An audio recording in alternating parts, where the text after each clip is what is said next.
Je crois qu'on est pas mal. Je vais juste me prendre un verre d'eau.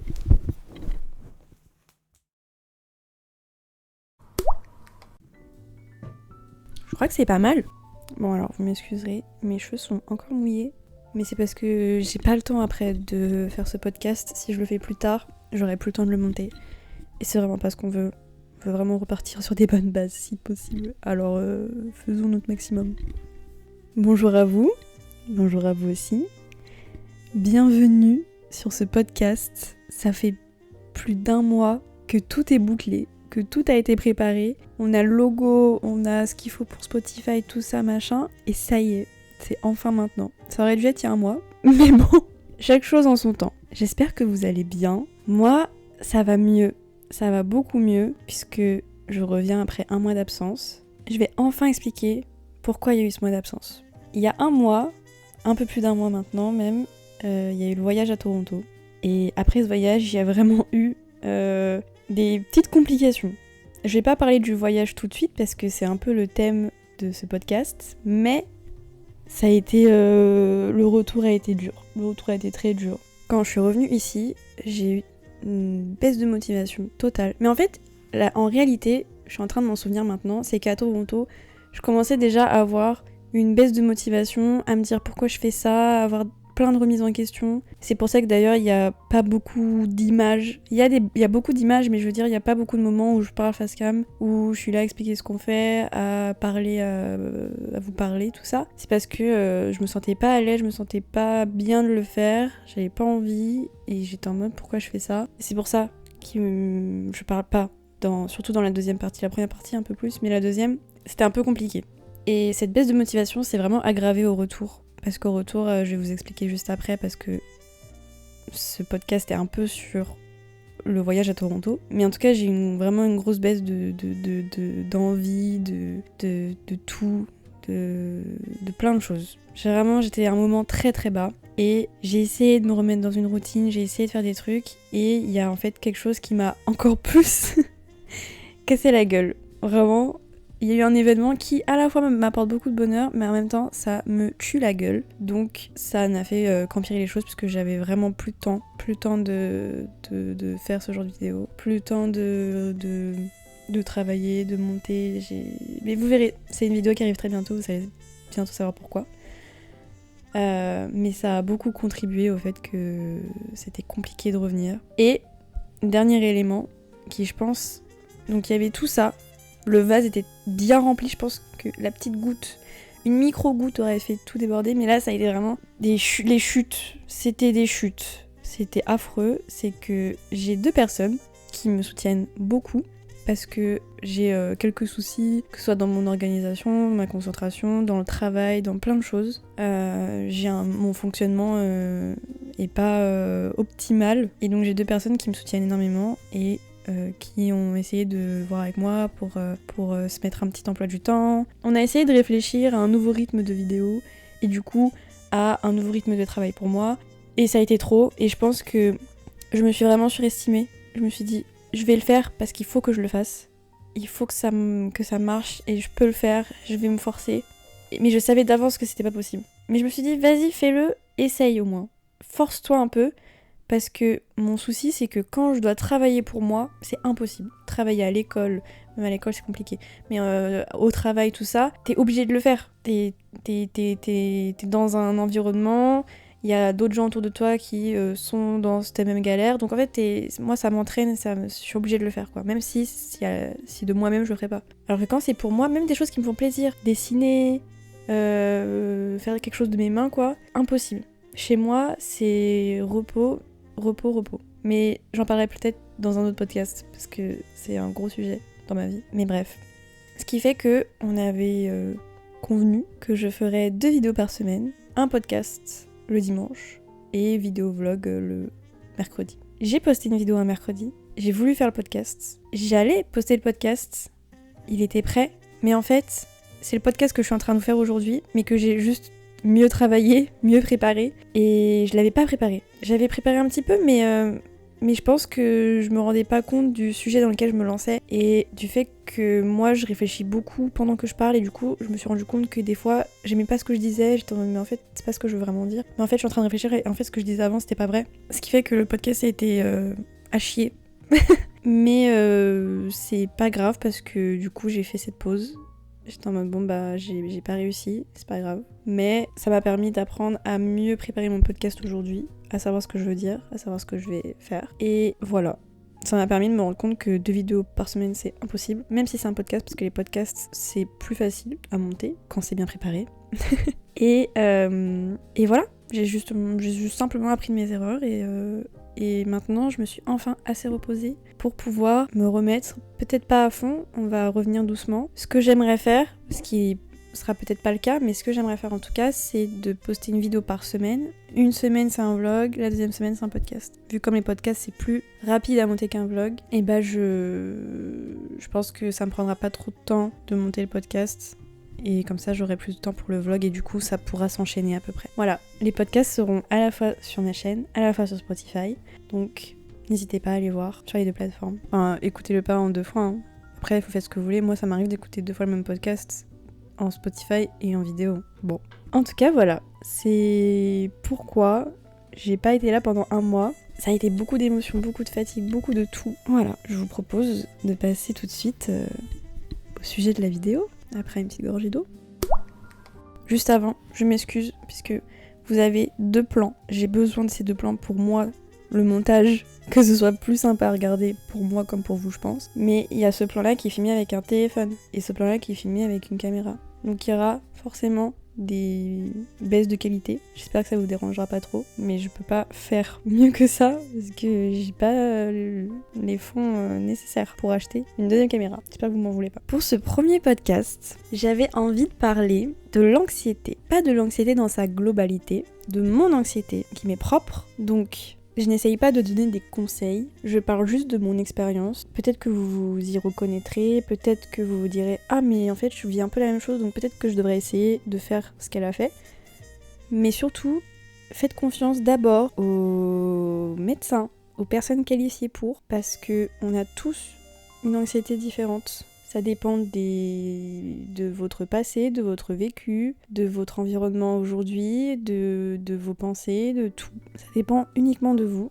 Et donc, il faut pas écouter tout et n'importe quoi. Moi, aujourd'hui, je vais vous parler de mon anxiété, en tout cas d'une grosse partie. Je pense que c'est vraiment ce qui fait un peu toute mon anxiété aujourd'hui. Et c'est mon environnement. Je pense que pour moi, l'environnement fait toute mon anxiété. Je m'explique. Je vis dans la ville dans laquelle je suis née. Ça fait que j'ai tout vécu ici. Donc, tous mes traumatismes, tous mes soucis, toutes les personnes avec lesquelles j'ai eu des problèmes, tout ça, ça s'est passé ici. Ça fait que cette anxiété rythme mes journées.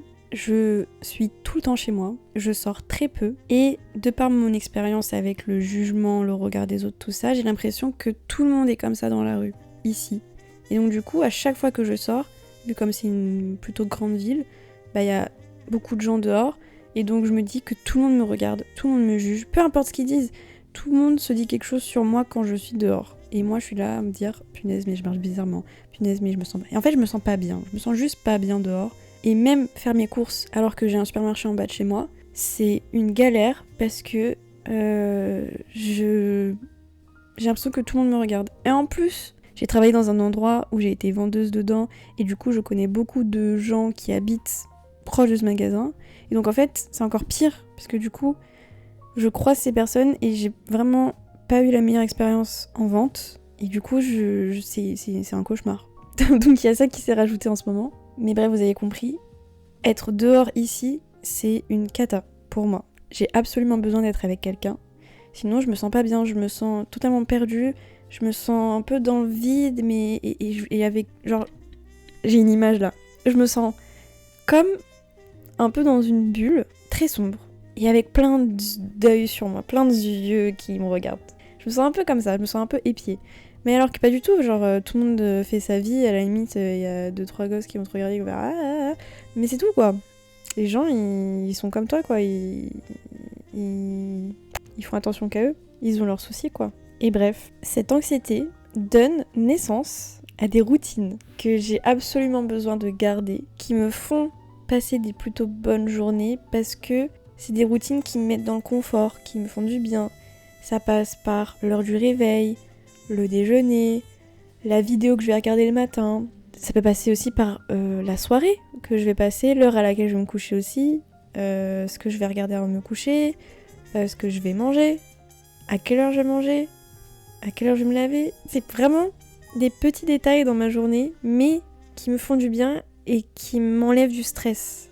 Parce que si par exemple je ne vais pas me laver avant manger le soir, c'est très particulier, mais ça me crée du stress. Je suis en mode mais fais chier, ça veut dire que je vais manger, je vais prendre du temps pour manger, après je vais devoir me laver et en fait il sera quelle heure ? Et en fait je vais pas pouvoir profiter de ma soirée parce que du coup j'aurais mis tout mon temps dans manger et me doucher et du coup il me reste peu de temps avant d'aller me coucher. Ça, on dirait un enfant qui va se coucher à 20h30. Mais je vous jure que c'est des petits détails mais qui me font vraiment du bien. Je vais pas passer 3/4 d'heure dessus, je suis en train de me rappeler de quoi je voulais parler. En tout cas, voilà. Et enfin, le truc, c'est que je reste tout le temps chez moi. Et ça a beau être chez moi et avoir tout ce que j'aime, c'est petit, j'ai que 2 fenêtres, et voilà quoi. C'est compliqué quand même de rester dans un petit appartement comme ça. Donc en fait, mon anxiété est un peu là tout le temps. Vient ce voyage à Toronto. Il faut savoir que j'ai une fascination avec l'Amérique du Nord depuis toute petite. Ça vient de mon amour pour la langue anglaise. Ça se dit ? C'est français ce que je viens de dire, je crois. Mais depuis toute petite, j'ai toujours adoré l'anglais. Genre la matière à l'école, genre je me souviens, j'ai des souvenirs de primaire. Vraiment, j'adorais ça dès la primaire. Et je pense que du coup, avec YouTube qui arrive, j'ai commencé à regarder des vidéos très très jeune. Et je regardais du coup des youtubeuses américaines. Et je pense que ça vient de là, du coup, je me dis, waouh, les États-Unis, c'est trop stylé, les meufs elles sont trop stylées. Et du coup, ça s'est un peu ciblé sur New York. Basique. J'avais la chambre New York. Incroyable, bravo maman. Je vous jure, c'est pas du tout la chambre cliché, pas belle, tout ça. C'était vraiment une chambre stylée. Hein. Ma mère, elle a fait vraiment du bon travail. Bravo maman, merci beaucoup pour cette chambre, elle était incroyable. Et donc, très vite, un de mes premiers gros rêves, ça a été d'aller à New York. Rêve qui s'est réalisé au lycée pour un voyage scolaire. Merci maman qui a énormément travaillé pour. Merci beaucoup. Je te remercierai jamais assez parce que j'ai eu la chance d'y aller vraiment très jeune. Ça aurait pu m'arriver bien plus tard. Et j'ai pu y retourner une deuxième fois en colonie de vacances où j'ai fait New York et Montréal. Et c'était aussi incroyable. Merci beaucoup, maman, encore une fois. Et donc, un rêve éveillé. C'était vraiment, je sais pas. Je crois que je me suis jamais sentie aussi heureuse de ma vie qu'en étant à New York. C'était vraiment le rêve éveillé. Ça aurait pu être un cauchemar, puisque moi qui déteste le bruit, les gens, la lumière, vraiment je suis très sensible. Et bah là, c'était tout ce qu'on aurait pu détester, et pourtant, j'ai adoré. Ça a été le rêve éveillé, les gratte-ciel, les gens, c'était le rêve éveillé. J'ai adoré, c'était génial, waouh, c'était incroyable. Et donc, j'ai vite eu envie d'habiter aux États-Unis. Et en allant à Montréal, c'est un peu bifurqué. Je me suis un peu plus intéressée au Canada. Et du coup, aujourd'hui, un de mes rêves qui est toujours présent, c'est vraiment d'aller habiter au Canada. Et d'y habiter quelques années, quoi, au moins. Ce serait vraiment trop cool. J'aimerais vraiment beaucoup. Et donc, vous imaginez mon état quand mon copain me dit « Il y a mon meilleur ami à Toronto, ce serait bien que j'aille le voir. Est-ce que tu veux venir avec moi ?» Évidemment que oui. Et donc vient ce voyage à Toronto. Je retourne au Canada. Le bonheur ultime. Et surtout cette fois, j'y vais avec mon copain. Donc, c'est pas du tout la même chose, le même mood que d'y aller en groupe avec une organisation en mode on y va en touriste, on va visiter, voilà, on fait des campings, des trucs, des machins. C'était vraiment, on y va, on va dans un petit hôtel, on était dans une sorte d'appartement et on fait pas des visites, juste on se balade enfin on visite la ville, mais on fait pas des expos, des trucs comme ça, genre en mode touriste, on va pas voir des gros trucs qui font de Toronto. Enfin, je veux dire, on va pas voir des monuments, c'est ça plutôt que je veux dire. Et on était vraiment en mode ouais, on est dans une... Enfin, je sais pas comment expliquer ça. J'ai vraiment l'impression d'y être depuis toujours. C'est fou. Et là-bas, j'ai remarqué des gros changements dans mon état d'esprit, dans ma tête, dans tout. Les routines, mon petit déjeuner d'habitude, si c'est pas exactement ce que je mange tous les matins, c'est une catastrophe. Je me sens pas bien, c'est pas bon. Je suis en mode, mais c'est horrible, je vais passer un mauvais séjour. Et là, mais je m'en foutais complètement. Et j'étais en mode, oh bah écoute, c'est un nouveau goût, mais c'est sympa quoi, ça va. Mais ça m'a vraiment perturbée. Et pareil pour le coucher, le lever, peu importe, c'était vraiment genre, je m'en fiche. Je suis trop contente d'être ici, j'ai juste envie de vivre et d'être là quoi, de profiter du moment et de pas me pourrir la vie avec est-ce que j'ai un bon petit déj. Enfin en fait je m'en fichais, c'était même pas la question. Je m'en fichais. Il y a juste au début quand on a commencé à faire les courses, je me suis dit ah purée, ils ont pas exactement ce que je veux. Mais c'est pas grave. Genre après j'étais en mode bon bah c'est pas grave, je vais goûter, on verra. Et ensuite quand on sortait, bah il y a le fait que j'étais aussi avec mon copain tout le temps à chaque fois qu'on sortait, donc forcément, quand je suis ici aussi et que je sors avec lui, je suis pas du tout stressée, je suis beaucoup moins stressée. Là-bas, quand je marchais dans la rue, je me sentais pas épiée par tout le monde. Je sais pas, je kiffais juste, je regardais partout autour de moi, alors que d'habitude, je regarde droit devant moi, genre je prends pas le temps d'admirer l'environnement qui est autour de moi. Et là, je profitais de chaque vue, de chaque moment, enfin ouais, je profitais de tout. J'ai vraiment kiffé mon voyage. Et le truc le plus fou que j'ai fait, et c'est là où je me suis dit, faut vraiment que je déménage, c'est pas possible. Vous imaginez bien qu'avec tout ce que je vous ai raconté, pour moi, rencontrer des personnes inconnues, c'est terrifiant. Devoir apprendre à les apprendre, à voir, à voir si on a une complicité ou pas. Pour moi, c'est l'enfer sur Terre. Et imaginez, dans une autre ville que je connais pas du tout. Et pourtant, c'est bien ce que j'ai fait. Un autre de mes rêves, décidément, c'est, depuis toute petite pareil, c'était d'avoir une correspondante ou un correspondant.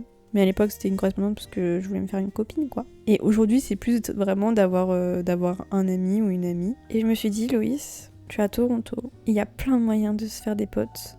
C'est le moment ou jamais. Et donc, je suis allée sur une application de rencontre où tu peux te faire des amis. Et j'ai réussi à avoir un contact avec une personne qui était trop cool. Et j'ai adoré parce que vraiment, elle m'a dit t'es là pour pas longtemps, viens on se voit à tel endroit, machin. On était même pas en mode hey, salut, ça va, ouais, tu fais quoi, t'aimes quoi dans la vie, machin, ah, machin, tu viens de Toronto, ah, t'aimes bien ou pas, machin.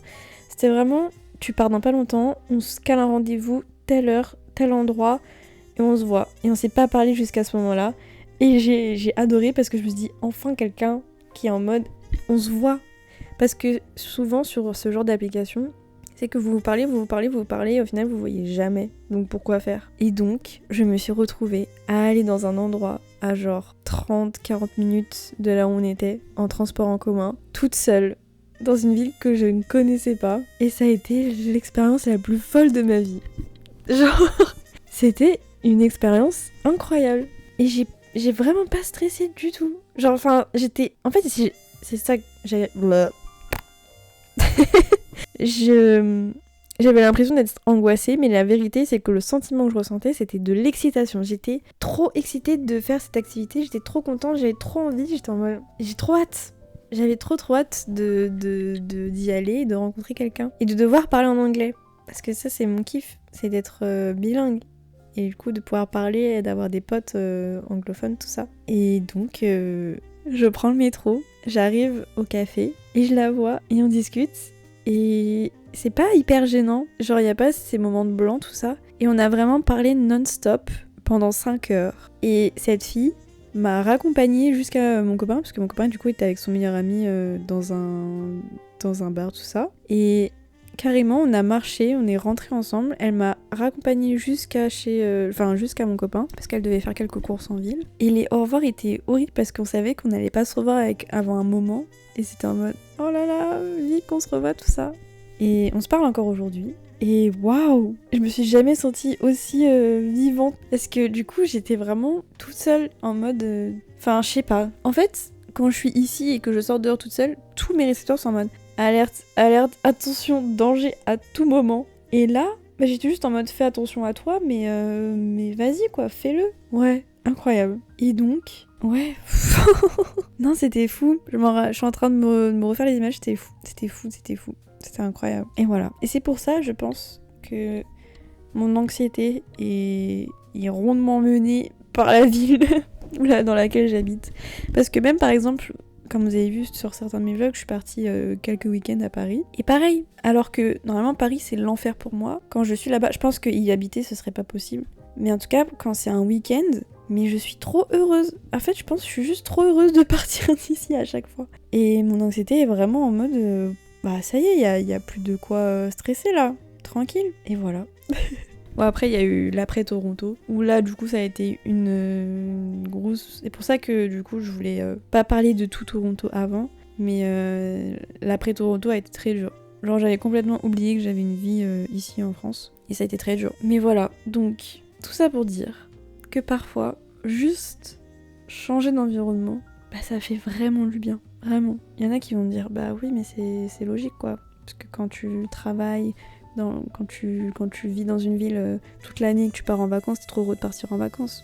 Oui, mais je sais que ici, c'est là où c'est le plus compliqué parce que j'ai tout qui me ramène à tous mes soucis que j'ai pu avoir, quoi. Et voilà, je vais pas vous donner un conseil en particulier, mais si jamais vous vous reconnaissez dans mon récit, n'hésitez pas à changer un peu d'environnement, à prendre un peu l'air, à aller un peu toucher de l'herbe. Voilà, j'espère que ce podcast vous a plu. Je sais pas trop ce que ça va donner, parce que c'est quand même très bizarre, mais je sais tout ce que j'ai envie de dire, j'ai beaucoup de choses à dire, mais à partir du moment où je dois me poser et en parler, mon cerveau se vide complètement. C'est comme si j'avais rien vécu. Tout allait bien en fait. C'est trop bizarre. Mais voilà, j'espère que ça vous a plu. Je suis trop contente d'avoir enfin pu tourner ce podcast. Et ouais, je suis contente que cette histoire soit enfin sortie. Je suis contente d'avoir pu enfin parler de ce mois d'absence. Mais j'ai quand même filmé pas mal de choses pendant mon absence. Vous allez voir. Surtout une chose incroyable qui est arrivée dans nos vies. Et voilà,